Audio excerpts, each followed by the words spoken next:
A brief synopsis of what's the premise of Sabrina?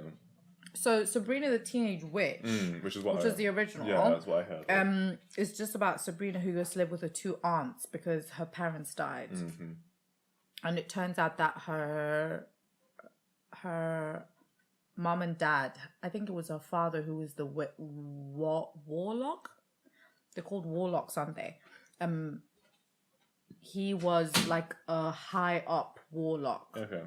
He fell in love with a human and married her and had Sabrina.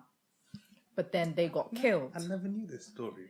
Wait, yeah. Is this in the Sabrina. actual series? Yeah. Okay, so a bit darker than the cartoon. No, but it is in the cartoon. In the cartoon, the same? So, Sabrina's had a few runs. So, there was the cartoon, then there was the 1990s one, which wasn't a cartoon at all. Yeah. It was like a show. The cartoon was before the 90s one? Or I don't know. I remember. No, because I remember my older sister used to watch the cartoon. Yeah. So that must have been like 2000. So, the cartoon, and then there was a show with real people. And then there's this one. Okay. So I think this is probably the third time. Third time they killed their parents. Yeah. It's cruel, isn't it? Yeah, it's horrible. Yeah, so Warlock got married to a human being, had Sabrina, and then they got killed. Or I think they definitely got killed. And then she went to live with her two aunts, dad's two sisters. But they're both witches as well. So in the new show, obviously it's a lot more modern.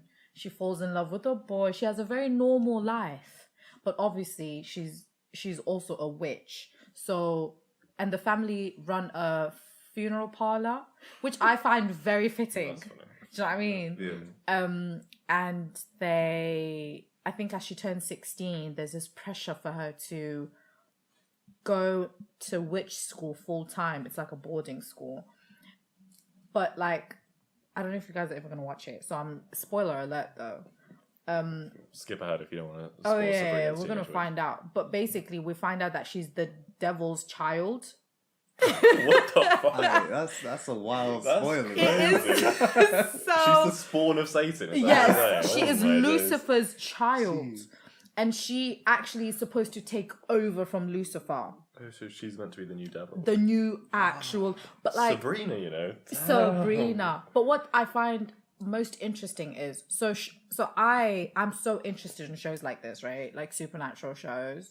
Maybe not supernatural, but like this fight between heaven and hell.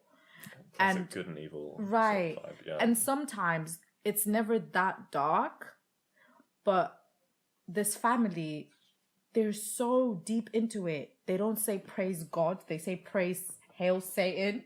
Like in everyday language. Like it's I remember watching the show the whole time and going, Hail Mary, full of grace, the Lord is in the whole time. But like, I'd do my just Hail like Marys. Counteracting every time. Honestly, and every time I'd watch something, I'd be like, God, you know my heart. Ain't me. This ain't me, bro. This is for enjoyment. Bro, this ain't me. I'm just watching this, bro. Yeah, so I found it really interesting. But it's a really good show. It was a really interesting reboot, and they managed to modernize it. So it's one of the best reboots I've seen in a while. I think Serendipity also has a reboot, but that's a story for another day. Loads of really good reboots. Any good reboots you've seen? I think High Fidelity is my shout. Yeah. I think it has to be. I don't think I think of another one that's on my head. I'm sure I've watched plenty, but yeah, High Fidelity is the one I'm gonna plug for sure. I like that. I really like that. I mean, so quickly off of that topic, right?